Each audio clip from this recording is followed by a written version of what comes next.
Hello student, welcome in Have Good Online Classes. This is your class 5th chapter number 1st of English Grammar Sentence. आज जो हम पढ़ने वाले हैं उस टॉपिक का नाम है सेंटेंस. सेंटेंस का मतलब क्या होता है? सेंटेंस मीन्स होता है वाक्य. तो आज हम पढ़ते हैं इस टॉपिक को. वाक्य means sentence. A group of words arranged in a particular order to make a complete sense is called sentence. Sentence क्या होता है? A group of word, शब्दों का समूह जिन्हें अरेंज किया जाए, व्यवस्थित किया जाए पर्टिकुलर ऑर्डर में, सही ऑर्डर में, जिनको पढ़ने से क्या बनाए, वो एक कंप्लीट सेंस बनाए, जिनको पढ़ने से उनका कोई मतलब बने. शब्दों का वह ग्रुप या समूह जिनको सही तरीके से अरेंज किया हो, व्यवस्थित किया हो, उनको पढ़ने पे क्या उनका एक सही मतलब बने, सेंस बने, उसे हम बोलते हैं sentence. A sentence always begin with a capital letter and end with either a full stop, a question mark और एन एक्सक्लेमेशन मार्क. जो सेंटेंस है वो जब भी उसे लिखा जाता है हमेशा वो स्टार्ट होता है कैपिटल लेटर से, और उसका जो एंड होता है वो जब ख़त्म होता है तो या तो उसके पीछे लगता है फुल स्टॉप या क्वेश्चन मार्क या एक्सक्लेमेशन मार्क. ओके, अगला हमारे पास है जो टॉपिक उसके ऊपर लिखा हुआ है look at the given picture. हमें यहाँ एक पिक्चर दी गई है जिसके अंदर कुछ बच्चे हैं और पेरेंट्स हैं और बीच है, समुंदर है, सन है. हमें ये पिक्चर में दिख रहा है. अब यहाँ लिखा गया है look at the given picture carefully. दी गई पिक्चर को ध्यान से देखिए. Which group of word describe the picture completely. कौन सा जो ऐसा ग्रुप है जो पिक्चर को सही तरीके से डिफाइन कर सकता है, सही तरीके से बता सकता है कि इस पिक्चर में क्या हो रहा है. तो पहला पॉइंट हमें दिया गया है to the beach.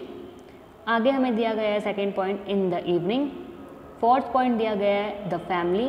And fifth point दिया गया है the family had gone to the beach in the evening. ये ऊपर के जो 3 वर्ड्स थे, 3 पॉइंट्स थे, उनके अंदर हमें सिर्फ कुछ वर्ड्स दिए गए थे जिससे उनका कोई मतलब नहीं बन रहा था. टू द बीच मतलब बीच पर, इन द इवनिंग मतलब शाम को, द फैमिली मतलब परिवार. अब जो 5th पॉइंट था उसमें पूरा डिस्क्राइब किया हुआ था the family had gone to the beach in the evening. जो परिवार है वो बीच पर गया, समुद्र किनारे गया. कब? इन द इवनिंग, शाम को. तो ये जो 5th पॉइंट है इस पिक्चर को ढंग से डिस्क्राइब कर रहा है. In the above group of words only the last group of verb make a complete sense. अब इसने भी बता दिया है कि बुक में भी बता दिया गया है कि जो लास्ट 5th वर्ड था, 5th लाइन थी, जो सेंटेंस था, वो ही कंप्लीट सेंस बना रहा था उस पिक्चर के बारे में. आगे है नाउ रीड दीज सेंटेंस. अब हमें ये सेंटेंस दिए गए हैं, उन्हें पढ़ना है. पहला है Arun love watching movies. Arun को मूवीज देखना, फिल्में देखना पसंद है.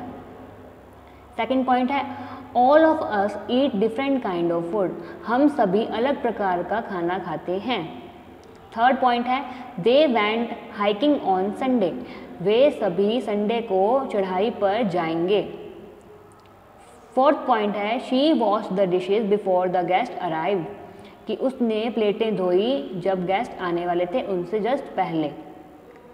इन दीज सेंटेंस, इन सेंटेंस के अंदर all these group of words began with the capital letter. हमें दिख रहा है कि ये जो वर्ड्स स्टार्ट हो रहे हैं ये सभी पहले कैपिटल लेटर से स्टार्ट हो रहे हैं.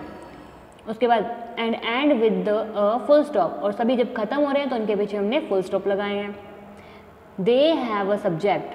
उनके सब्जेक्ट हैं Arun, all of us, they and she. Subject क्या होता है? सब्जेक्ट वो होता है जिसके बारे में बात चल रही है. यहाँ पे जैसे फर्स्ट लाइन में लिखा हुआ है अरुण लव वॉचिंग मूवी, तो यहाँ पे किसकी बात चल रही है कि किसको मूवी देखना पसंद है? अरुण को देखना पसंद है, तो अरुण क्या हमारा सब्जेक्ट है. All of us eat different kind of food. हम सभी डिफरेंट काइंड ऑफ फूड खाते हैं, अलग अलग प्रकार का खाना खाते हैं. तो अलग प्रकार का खाना कौन खाता है? ऑल ऑफ अस, हम सभी खाते हैं. तो ऑल ऑफ अस क्या हुआ? सब्जेक्ट हो गया. जिसकी बात चल रही है वो सब्जेक्ट होता है. They went hiking on Sunday. वे सभी संडे को चढ़ाई पर गए. तो कौन गए थे चढ़ाई पर संडे को? दे, मतलब वे गए थे. तो दे क्या हुआ? सब्जेक्ट हो गया. जिस भी सेंटेंस में किसी की बात हो रही होती है वो मेन जो पर्सन होता है वही होता है सब्जेक्ट. ठीक है, तो यहाँ पे लिखा हुआ है they have subject Arun, all of us, they and she. And a verb. Verb क्या होता है? हमें पता है वर्ब हिंदी में बोलते क्रिया. किसी कार्य का करना या होना क्रिया कहलाता है. जब भी किसी सेंटेंस में कोई काम हो रहा होगा उस काम को क्रिया बोला जाएगा. जैसे कि हम फर्स्ट वाली लाइन को ही ले लेते हैं, Arun love watching movie. Arun को फिल्म देखना पसंद है. क्या देखना पसंद है? फिल्म देखना. तो देखना क्या हुआ? क्रिया हो गई. वो क्या देखता है? फिल्म देखता है. तो फिल्म कैसे देखते हैं? आंखों से, मतलब वॉचिंग से। वॉचिंग मतलब देखना। अरुण क्या हुआ? हमारा सब्जेक्ट हो गया। वॉचिंग क्या हुआ? वर्ब हो गया, कि क्रिया क्या कर रहा है? देख रहा है। ओके, तो जैसे कि all of us eat different kind of food, हम सभी अलग अलग प्रकार का खाना खाते हैं। तो इसमें क्रिया कौन सी है? कर क्या रहे हैं हम? खाना, खाना हमारी क्रिया है। ईट मतलब खाना, तो ईट क्या हुआ? हमारा वर्ब हो गया।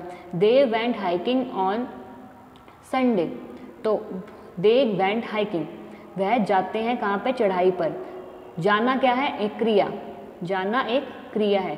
She wash the dishes before the guest arrived, तो यहाँ पे कौन सा काम हो रहा है? डिशेज धोने का काम हो रहा है। तो धोना मतलब वॉश, वॉश मतलब काम करना, ये कार्य हो रहा है, तो उसे हम बोलेंगे वर्ब। तो यहाँ पे लिखा है and verb is love, eat, went and wash, ये सब क्या है? क्रियाएं हैं, जो काम हो रहे हैं, वर्ब है। They make complete sentence in themselves, ये दोनों सब्जेक्ट एंड वर्ब मिलकर क्या बना रहे हैं? इन सेंटेंस के अंदर एक सेंस बना रहे हैं, मतलब बना रहे हैं इनका। दे आर सेंटेंसेस, इन्हें हम बोलते हैं सेंटेंस। आगे हमारे पास है पार्ट ऑफ अ सेंटेंस की elements and part of sentence की, और क्या क्या पार्ट होते हैं सेंटेंस के। A sentence has a subject, sentence के अंदर एक सब्जेक्ट होता है, एंड अ प्रीडिकेट, और एक प्रीडिकेट होता है। The subject tell us what the sentence is about, subject क्या बताता है? कि जो सेंटेंस है वो किसके बारे में है। And the predicate in a sentence give us information about the subject और something that is said about the subject. और प्रीडिकेट क्या बताता है? कि सेंटेंस के बारे में इंफॉर्मेशन बताता है, कि जो सेंटेंस में जो सब्जेक्ट है वो क्या कर रहा है, क्या नहीं कर रहा है, और वो क्या कह रहा है। जैसे कि हम अरुण वाला एक बार ले लेते हैं, अरुण लव वॉचिंग मूवीज़, तो अरुण क्या है? सब्जेक्ट है। लव्स वॉचिंग मूवी, वो क्या है? उसका प्रीडिकेट है। प्रीडिकेट मतलब क्या होता है? कि वो सब्जेक्ट के बारे में इंफॉर्मेशन बता रहा है, कि अरुण को क्या पसंद है? लव्स वॉचिंग मूवी, मूवी देखना पसंद है। तो ये हमें किसके बारे में बताया गया है? हमारे सब्जेक्ट के बारे में बताया गया है, कि अरुण क्या है? हमारा सब्जेक्ट है, और सब्जेक्ट के बारे में हमें क्या इन्फॉर्मेशन मिली है? कि लव वॉचिंग मूवी, उसे फिल्में देखना पसंद है। तो प्रीडिकेट क्या होता है? जो हमें सब्जेक्ट के बारे में इंफॉर्मेशन देता है और सब्जेक्ट क्या करता है वो बताता है, उसे हम बोलते हैं प्रीडिकेट। सब्जेक्ट क्या होता है? जिसके बारे में सेंटेंस के अंदर बात चल रही हो, वो होता है सब्जेक्ट। ओके, अब हम आगे बढ़ते हैं अपने। रीड दी सेंटेंस, हमें ये सेंटेंस रीड करने हैं। अमन एट बनाना, अमन केला खाता है। Neha switch on the light, Neha ने स्विच को ऑन किया लाइट के। Maya is waiting at the bus stop, Maya इंतज़ार करिए कहाँ पे? बस स्टॉप पे। Ruchi and Priyanka went to watch a movie, Ruchi और प्रियंका खेल देखने गए। The little girl dance beautifully, छोटी लड़की सुंदर डांस करती है। अशोका वॉज जीनियरस किंग, जो अशोका थे वो दिलेर या उदार राजा थे। अब हम नीचे पढ़ते हैं। इन द अबव सेंटेंस, ऊपर दिए गए सेंटेंस में, the first sentence talk about Amit, जो फर्स्ट सेंटेंस में अमित एट बनाना, किसकी बात चल रही है? अमित की बात चल रही है। हु एट बनाना, जो क्या है? बनाना खाता है। Therefore Amit is the subject of the sentence, इस सेंटेंस का सब्जेक्ट क्या हुआ? मैंने क्या बताया था? सेंटेंस का सब्जेक्ट वो होता है जिसके बारे में बात चल रही हो। तो अमित की इसमें बात चल रही है, तो अमित क्या हमारा सब्जेक्ट है। इन द सेम वे, इसी तरीके से Neha, Maya, Ruchi and Priyanka, the little girl and Ashoka are the subjects of the sentence. तो इसी तरीके से सभी सेंटेंस के अंदर जिनके बारे में बात चल रही है, जैसे सेकंड में नेहा के बारे में, फिर Maya, Ruchi, Priyanka, the little girl, Ashoka, जिनके बारे में सेंटेंस के अंदर बात चल रही हो, जो मतलब सेंटेंस में मेन पर्सन हो, वो क्या होते हैं? हमारे सेंटेंस के सब्जेक्ट होते हैं। A subject is a word और a group of word about which something is said in a sentence. It can be a noun or a pronoun. Subject क्या होता है? सब्जेक्ट होता है वो वर्ड ग्रुप के अंदर जो क्या है? किसी सेंटेंस के बारे में बताया जा रहा है। इट कैन बी नाउन और प्रोनाउन, ये नाउन भी हो सकता है और प्रोनाउन भी हो सकता है। प्रोनाउन क्या होता है? ही, शी, दे, वी, ये होता है प्रोनाउन। ओके, जो नाउन की जगह पे यूज़ किए जाते हैं। जैसे राम है, राम की जगह पे हम ही का यूज़ कर सकते हैं। माया है, माया की जगह हम शी का यूज़ कर सकते हैं। ये होते हैं pronoun. Okay, on the other hand, the word in blue in each of above sentence is predicate of the sentence. अब अमित एट बनाना, अमित क्या है हमारा सब्जेक्ट है, और बाकी जो रिमेनिंग है जो हमें इन्फॉर्मेशन दे रहा है, eat banana, switch on the light, is waiting at the bus stop, हमें क्या कर रहा है, ये हमें नेहा की, माया की, Ruchi and Priyanka, the little girl, Ashoka की, इन सब की हमें ये इन्फॉर्मेशन दे रहा है कि हमारे सेंटेंस में जो सब्जेक्ट है वो क्या कर रही हैं या क्या कह रहे हैं। तो जब हमें इन्फॉर्मेशन देता है उसे क्या बोलते हैं हम, प्रीडिकेट। ओके, तो यहाँ पे हम पढ़ रहे हैं जो ये बोल रहा है कि जो ब्लू लाइन के अंदर जो सेंटेंस में लिखा है वो है प्रीडिकेट। अब predicate normally answer the question, जो प्रीडिकेट होता है वो आंसर देता है क्वेश्चन का only. What did the subject do, कि सब्जेक्ट क्या कर रहा है। अब मैंने आपको बताया था कि जो ऊपर है ये अमित जो है क्या कर रहा है, what is Amit doing, eat bananas. ये जो प्रीडिकेट होता है वो सिर्फ हमें आंसर देता है कि व्हाट इज सब्जेक्ट डूइंग, कि हमारा सब्जेक्ट जो है वो क्या कर रहा है। All this sentence inform the reader about what their subject did, जो सारे सेंटेंस है उनमें इन्फॉर्म किया जा रहा है रीडर को, जो हम पढ़ रहे हैं इस चैप्टर को, उन्हें यह इन्फॉर्म कर रहा है कि हमारा जो सब्जेक्ट है वो क्या कर रहा है। ए प्रीडिकेट इज अ वर्ड और a group of word which saying something about the subject. अभी मैंने आपको पहले बताया था कि प्रीडिकेट क्या होता है, प्रीडिकेट वो होता है जो हमारे सब्जेक्ट के बारे में सेंटेंस के अंदर बताता है कि हमारा सब्जेक्ट जो है वो क्या है, किस तरीके का है। To find who or what is the subject of a sentence, find the verb in the sentence and then make a question by placing a who or what before it. अगर हमें जानना है कि subject, to find who and what, अगर हमें जानना है कि कौन और क्या सब्जेक्ट के अंदर जो हमारा सेंटेंस है, find the verb in the sentence, पहले हमें क्या करना पड़ेगा, हमें वर्ब ढूंढनी पड़ेगी कि वर्ब क्या होती है। वर्ब क्या होती है, जो भी काम वहाँ कर रहा होगा या कर रही होगी या वहाँ पे जो भी उस सेंटेंस में काम चल रहा होगा वो होगी वर्ब। ओके, तो पहले हमें क्या करना पड़ेगा, वर्ब को ढूंढना पड़ेगा और देन हमें क्वेश्चनिंग प्लेस करनी पड़ेगी उनके आगे लगा के who and what. The answer that verb given is the subject, जो भी आंसर हमें वर्ब देगी वो क्या होगा, हमारा सब्जेक्ट होगा।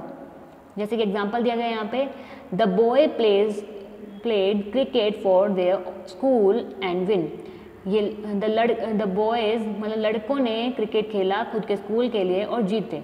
ये हमें एक एग्जांपल दिया गया है सेंटेंस का। The verb is above sentence is played, played मतलब खेला, खेला क्रिकेट खेला उन्होंने, किसके लिए, बॉयज़ ने खेला क्रिकेट, किसके लिए, स्कूल के लिए, और जीत गए। अब हमें क्या करना है, यहाँ पे हु और व्हाट लगाना है ताकि हम क्वेश्चनिंग बना सकें। हु और व्हाट प्लेड, को किसने खेला, कौन खेल रहा था, क्या खेल रहा था। The answer is the boys, तो आंसर क्या है, बॉयज़ आना चाहिए। Hence they are the subject of the sentence, वो सब्जेक्ट है सेंटेंस के। द बॉयज़ क्या है, जिनके बारे में बात हो रही है, जो मेन पर्सन होता है सेंटेंस का वो क्या होता है, हमारा सब्जेक्ट। तो वो क्या है हमारे, द बॉयज़ क्या है, सब्जेक्ट है। The predicate which always include the verb, जो बाकी बचा हुआ, मैंने बताया था कि जो सब्जेक्ट होता है, द बॉयज़ हमारा सब्जेक्ट है और बाकी जो रिमेनिंग पार्ट है वो क्या होता है, प्रीडिकेट होता है। अब हमारे प्रीडिकेट के अंदर क्या है, वर्ब भी इंक्लूडेड है। वर्ब कौन सी है हमारी, प्लेड, प्लेड मतलब खेलना। जो लड़कों ने था वो क्रिकेट खेला खुद के स्कूल के लिए और जीते, तो द लड़के, द बॉयज़ क्या है हमारा, सब्जेक्ट है। बाकी रिमेनिंग क्या है हमारा, played cricket for the school and win क्या है हमारा, प्रीडिकेट है, और प्रीडिकेट के अंदर ये हमारी वर्ब है जो कि है प्लेड। उसके बाद goes on to relate something about the subject, what about the boys, they played cricket for their school and won, कि उन्होंने क्रिकेट खेला हमारे स्कूल के लिए और जीत गए। Now read some more example and understand how the sentence is divided into subject and predicate. अब हम थोड़े से और सेंटेंस और एग्जाम्पल्स पढ़ेंगे जिसके अंदर हमें पता लगेगा कि सब्जेक्ट और प्रीडिकेट डिवाइड कैसे किए जाते हैं। यहाँ पे हमारे पास ये पूरी एक लाइन है, ये पूरा एक सेंटेंस है, पर हमने इनको डिवाइड कर दिया है। आई रीड, मैं पढ़ता हूँ या पढ़ती हूँ, तो आई क्या है, मैं, किसके बारे में बात हो रही है, मेरी बात हो रही है, और मैं करती क्या हूँ, पढ़ती हूँ। तो आई मतलब सब्जेक्ट, सब्जेक्ट को हमने अलग कर दिया, जिसके बारे में बात हो रही है हमने उसको मेन पर्सन को अलग कर दिया, और बाकी जो बचा हुआ है कि रीड करती हूँ वो क्या है, प्रीडिकेट है, जो हमें इन्फॉर्मेशन दे रहा है कि मैं क्या कर रही हूँ, पढ़ रही हूँ। हमें इन्फॉर्मेशन मिली है आई के बारे में कि वो क्या करती है, रीड करती है, तो हमने इन्फॉर्मेशन को मतलब हमारे प्रीडिकेट को अलग कर दिया। दे आर प्लेइंग, वह खेलते हैं, किन की बात हो रही है, मेन पर्सन कौन है, दे की बात हो रही है, और बाकी इन्फॉर्मेशन क्या है, दे क्या करते हैं, आर प्लेइंग, वो खेलते हैं, तो हमने दे को मतलब सब्जेक्ट को अलग कर दिया है एंड प्रीडिकेट को भी हमने अलग कर दिया है। थर्ड हमारा है the girls are singing a song, लड़कियां जो है वो गाना गा रही हैं, तो किन की बात हो रही है, मेन पर्सन कौन है, लड़कियों की, द गर्ल्स।